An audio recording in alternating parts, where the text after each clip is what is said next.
كنا بنتنصت طبعا، بس هما كانوا فاكرين، ما قالوا لك ده البلد ده الجهاز ده قوي جدا.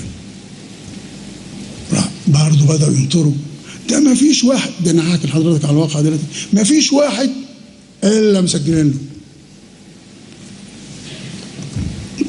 لا الصيت ولا ما اعرفش يبينك.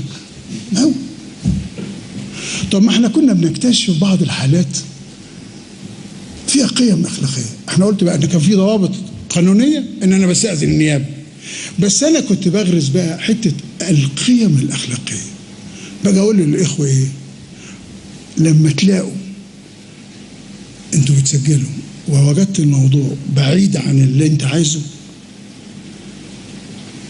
ووجدت ان فيها حاجات متعلقه بقى باخلاقيات وسلوك، سيبك منها.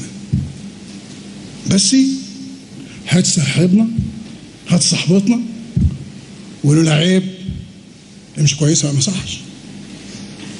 ليه؟ مكافحه،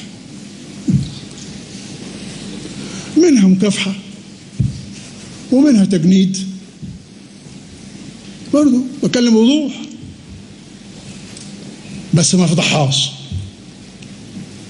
لان الفضيحه دي مش مجدعه.